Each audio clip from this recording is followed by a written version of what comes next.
পয়গম্বর সুলাইমান আলাইহিস সালাতু ওয়াস সালামের জামানায় আল্লাহ তাআলা এক গোলামকে নির্ধারিত করে দিলেন তার মত অমুক জায়গায়, যেই দেশে তার মত, ধরেন তার মত চীন দেশে লেখা হলো, তার মত চীন দেশে লেখা।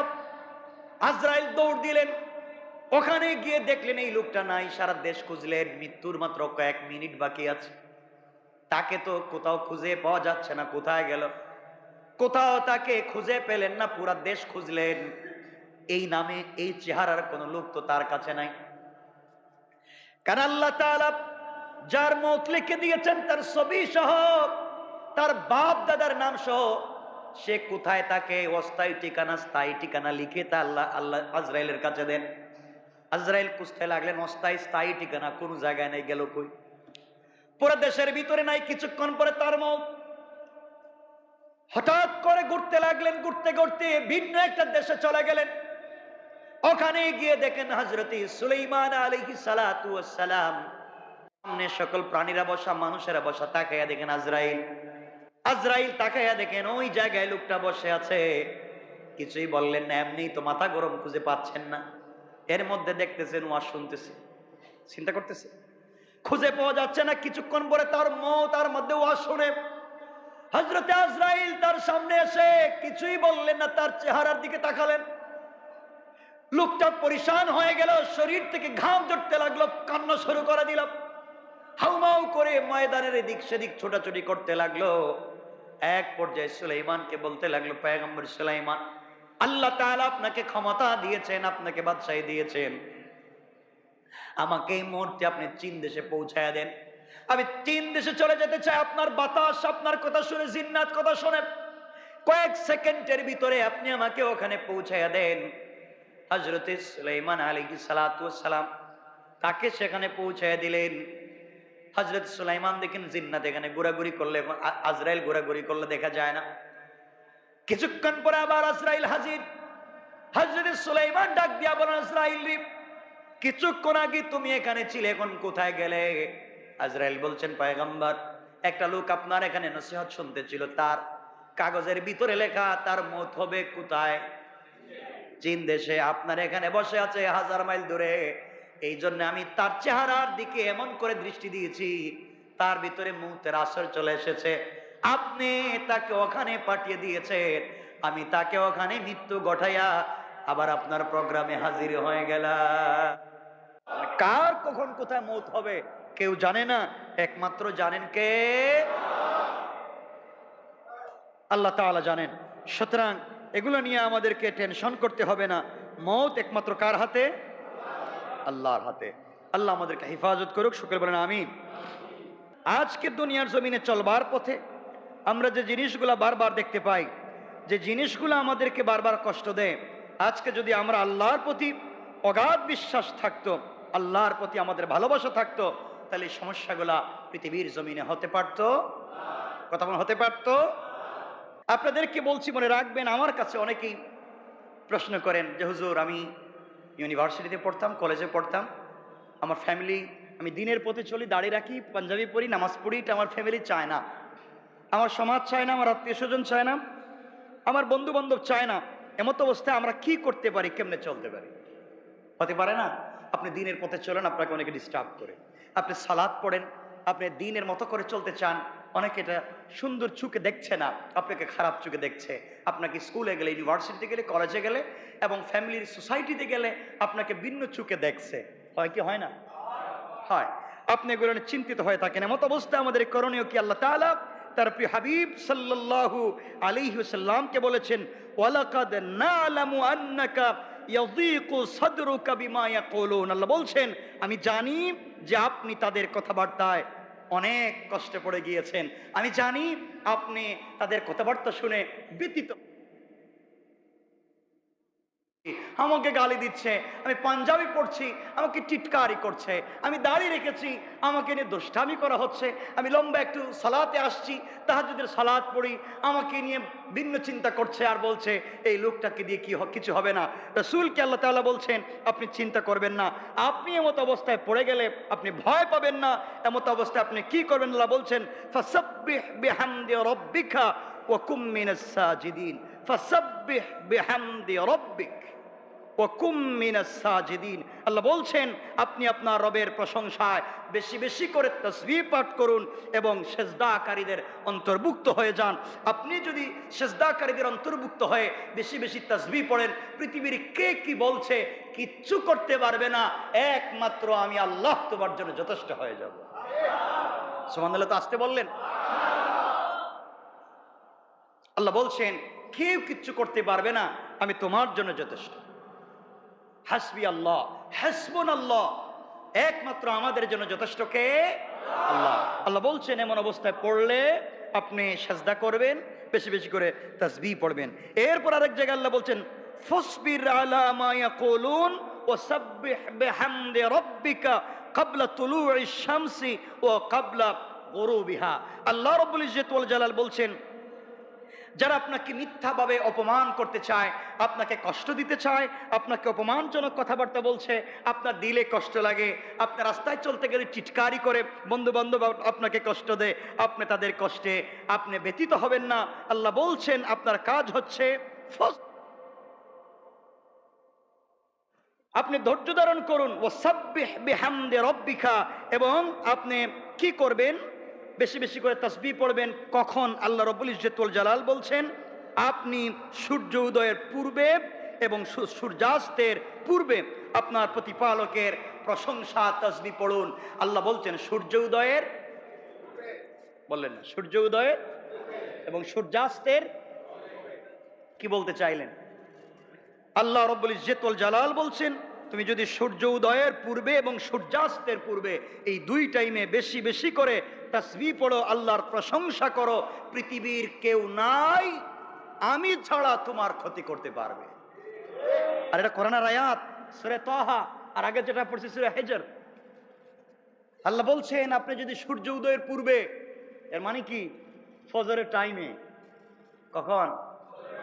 হ্যাঁ, সূর্য উদয়ের পূর্বে এবং সূর্যাস্তের পূর্বে, মাগরিব এবং আসরের মধ্যখান সময়, মাগরিব এবং আসরের মধ্যখান সময়ে এবং ফজরের সময়ে যদি বেশি বেশি করে তাসবিহ পড়ো, আল্লাহ বলছেন পৃথিবীতে এমন কোনো ক্ষমতা নাই আমি ছাড়া তোমার ক্ষতি করতে পারে। আল্লাহু আকবার বললেন না? আজকে আমি আপনাদেরকে যে কথাগুলো বলছি, আগে চারটা আমলের কথা বলছি, চারটা কথা বলছি। 1 নম্বর আয়াতে আল্লাহ বলছেন দুটাকে ভয় করতে হবে, একমাত্র আল্লাহকে, কিয়ামতের দিনকে। দুটা জিনিস থেকে বেঁচে থাকতে হবে, শয়তানের ধোঁকার থেকে, দুনিয়ার ধোঁকার থেকে। এরপরে 5টা কথা বলেছি, এই ধোঁকাবাজি আমাদেরকে ধ্বংস করে দেয়। আমাদেরকে মনে রাখতে হবে আমাদের কিয়ামত কোন দিন হবে, কখন হবে কে জানেন? বৃষ্টি কখন হবে কে জানেন? আগামীকালকে কি খাবো কে জানেন? কে কখন কোথায় মরবে কে জানেন? আল্লাহ বলছেন আপনি টেনশন করবেন না, আপনি শুধু বিশ্বাস করেন আমার উপরে, আর সবর করেন, তাসবিহ পড়েন, সালাত পড়েন। সূর্য উদয়ের পূর্বে সূর্যাস্তের পূর্বে আপনি আমার উপরে বেশি বেশি করে তাসবিহ পড়েন। আল্লাহ বলছেন পৃথিবীর কেউ নাই যে আপনার ক্ষতি করতে পারে। সুবহানাল্লাহ, একটু জোরে বলবেন না? সুতরাং মনে রাখবেন, এই কথা যদি আপনি মনে করেন, তাহলে বিনা কারণে যারা আপনাকে, বিনা কারণে যারা তোমার জীবনে দুঃখের গল্প তৈরি করে, আমি জানি না আমার কথা বুঝতে পারতেছেন কিনা, এতক্ষণ আলোচনা করে যে কথা বুঝাতে চাই, বিনা কারণে অন্যায়ভাবে আপনার জীবনে যদি কেউ দুঃখের গল্প তৈরি করতে চায়, আপনি তাকে অভিশাপ দিতে হবে না, আপনার নীরবতাই তার জিন্দেগি ধ্বংসের কারণ হয়ে যাবে। আবারও বলে দিচ্ছি যে কথাগুলো আগে বলেছি কোরআনে কারীমের সূরা লোকমান 31 নম্বর আয়াত, 33 এবং 34 নম্বর আয়াত থেকে আমি যে কথাগুলো বলছি, আপনি আবারও বলছি, যদি কেউ কষ্ট দেয়, বিপদে ফেলে, কষ্ট দিচ্ছে, আমাকে হাঁটতে দিচ্ছে না, বেইজ্জত করছে, আপনি ভেঙে পড়ে যাবেন না। যারা আপনার জিন্দগিতে, আপনার জীবনে, আপনার চলার পথে দুঃখের গল্প তৈরি করবার ষড়যন্ত্র করছে, আপনি শুধু ধৈর্য ধারণ করেন, আপনাকে আর কিচ্ছু করতে হবে না, তাদের জীবন ধ্বংসের কারণ বানিয়ে দিবেন কে? সুতরাং মনে রাখবেন, জীবন কোনো সমস্যা নয়। আবারও বলছি, জওয়ানেরা শোনো, হয়তো আবার কোন দিন কথা বলতে পারবো আমি জানি না, কোন সমস্যার নাম নয়, জীবন কোন সমস্যার নাম হতে পারে না যে আপনি খুঁজে সমাধান বের করবেন। আবারও বলছি, জীবন কোনো সমস্যা নয় যে আপনি সমাধান বের করবেন। জীবন হচ্ছে একটা বাস্তব অভিজ্ঞতার নাম। জীবন হচ্ছে আপনাকে একটা বাস্তব অভিজ্ঞতা, যেখান থেকে আপনি প্রতিক্ষণ, জীবন হচ্ছে একটা বাস্তবতা। জীবন হচ্ছে একটা বাস্তবতা যেখানে চলার পথে প্রত্যেকটা মুহূর্তে আপনি অভিজ্ঞতা সঞ্চয় করতে পারেন। জীবন কোনো সমস্যা নয় যে আপনি সমাধান করবেন, কারণ জীবন দিয়েছেন কে? আল্লাহ। এখানে আপনি কি সমাধান করতে যাবেন? জীবন দিয়েছেন যে, সমাধান কার কাছে? সুতরাং জীবন হচ্ছে একটা বাস্তবতা, জীবন হচ্ছে একটা বাস্তব লাইফ। সুতরাং বাস্তবতায় চললে আপনি চলার পথে অভিজ্ঞতা অর্জন করতে পারেন। সুতরাং কে কি বলছে, কে কি করছে, ওখানে কান না দিয়ে আমাদেরকে চলতে হবে বিশ্বাস করে, ভয় করে। কার উপরে? আল্লাহর উপরে। সময় কমে গেল, কথা চাইলেও আমি লম্বা করতে পারছি না। আমার মন চায় এই কথাগুলো বলবার পরে হযরত জাবির ইবনে আব্দুল্লাহ রাদিয়াল্লাহু তাআলা আনহুর জিন্দেগি থেকে আমি দু চারটা কথা বলি। হযরত জাবের রাসূল পাক সাল্লাল্লাহু আলাইহি ওয়াসাল্লামের শেষ সাহাবী, যার বাপের নাম হযরত আব্দুল্লাহ রাদিয়াল্লাহু তাআলা আনহু। হযরত জাবের তার বাপ রাসূল পাককে কতটুকু ভালোবাসতেন। হযরত জাবেরের কথা বললেই তো লম্বা হয়ে যায়, তার বাপের কথা বলি। মনে পড়ে গেল জাবের রাদিয়াল্লাহু তাআলা আনহু উহুদের যুদ্ধে শহীদ হয়েছেন। শহীদ হওয়ার আগের রাত্রে জাবেরকে ডাকলেন, জাবের আসো। জাবের কাছে পিচ্চি মানুষ, ছোট মানুষ, বসছেন বাবার কাছে। বাপ বলছেন, জাবের, এই পৃথিবীর পূর্ব থেকে পশ্চিম, উত্তর থেকে দক্ষিণ যা আছে সব কিছু থেকে আমি বাপ তোমাকে ভালোবাসি। সুবহানাল্লাহ বললেন। জাবের বলছেন, আব্বা জান, আমিও আপনার ছেলে, আপনি আমাকে ভালোবাসবেন না তো কাকে ভালোবাসবেন? আমি জানি আপনি আমাকে ভালোবাসেন। আবার বলছেন, জাবের, আমি আব্দুল্লাহ বলছি, এই পৃথিবীতে একমাত্র তোমাকে সব থেকে বেশি ভালোবাসি। জাবের বলছেন, বাবা ঠিক আছে মানলাম, কি বলতে চান? হযরত আব্দুল্লাহ বলছেন, একটা কথা বলার জন্যই বলছি, এই এতক্ষণ যা বললাম তোমাকে ভালোবাসি পৃথিবীর সবচাইতে বেশি, মনে রাখবা এখানে একজন মানুষকে আলাদা রেখেছি, তিনি আমার কলিজার টুকরা নবী মুহাম্মদ রাসূলুল্লাহ সাল্লাল্লাহু আলাইহি ওয়াসাল্লাম। ও জাবের, পৃথিবীর সব থেকে তোমাকে ভালোবাসি এর অর্থ এটা নয় যে আমি আমার রসুল থেকে তোমাকে ভালোবাসি, বরং আমি আমার রসুলের জন্য আমি জাবেরকে হাজার বার যদি ইসলামের জন্য জাবেরকে দুনিয়া থেকে বিদায় করতে হয়, আমি আব্দুল্লাহ তাতে রাজি। আল্লাহু আকবার। জাবের, তোমাকে বলতে চাই, রাসূল পাক আমাকে বলছেন উহুদের যুদ্ধে চলে যাওয়ার জন্য, আমি চলে যাচ্ছি। আর আমি দেখতে পাচ্ছি, সুঘ্রাণ পাচ্ছি, উহুদের ময়দানে যারা প্রথম কাতারে শহীদ হবে, আমি আব্দুল্লাহ মনে হয় প্রথম কাতারে থাকবো। সুতরাং আমি মরে গেলে বাবার জন্য দোয়া কইরো, বোনদের সাথে ভালো ব্যবহার করবে, ফুফুদের খবর নিবে। আর আমি বাপ যে রাসূলের জন্য জীবন দিতে যাই, আমার চাইতে, সুবহানাল্লাহ বললেন না, আমার চাইতে সে রাসূলকে বেশি ভালোবাসবে। কথাগুলো লম্বা। হযরতে জাবের রাদিয়াল্লাহু তাআলা আনহুর বাপ হযরতে আব্দুল্লাহ যুদ্ধে চলে গেল। আমার বন্ধুগণ, যুদ্ধে যাওয়ার পরে দীর্ঘক্ষণ যুদ্ধ করলেন, শহীদ হয়ে গেলেন। শহীদ হয়ে যাওয়ার পরে কাফেরেরা হযরতে আব্দুল্লাহর লাশকে টুকরা টুকরা করে দিল। নাক কেটেছে, কান কেটেছে, হাত পা কেটে দিয়েছে, চিনা যায় না। হযরতে আব্দুল্লাহর লাশ পড়ে আছে, একত্রিত করা হলো। রাসূল পাক সাল্লাল্লাহু আলাইহি ওয়াসাল্লাম বললেন, কে এসেছে? সাহাবায়ে কেরাম বলছেন, ইয়া রাসূলুল্লাহ, আব্দুল্লাহর ছেলে জাবের এবং তার ফুফু এসেছেন। তাকে লাশ দেখানো যাবে না, ছোট্ট মানুষ, বাবার লাশ দেখলে কষ্ট পাবে। নবীজি বললেন, না না, তার বাপের লাশ দেখাও, তার বোনকেও ফুফুকেও লাশটা দেখাও। হযরতে আব্দুল্লাহ রাদিয়াল্লাহু তাআলা আনহুর হাত পা সব একত্রিত করা হলো। হযরতে জাবের বাবার লাশ দেখলেন, এক ফোঁটা চোখের পানি পড়ে গেল। বোন তার ভাইয়ের লাশ দেখে হাউমাউ করে কাঁদতে লাগলেন। নবীজি ডাক দিয়া বলেন, ও সাহাবীরা, কার কান্নার আওয়াজ শোনা যায়? একজন মেয়ে মানুষের কান্নার আওয়াজ শোনা যায়, বলো কে? সাহাবায়ে কেরাম বলছেন, ইয়া রাসূলুল্লাহ, আব্দুল্লাহর বোন হাউমাউ করে কাঁদতেছে।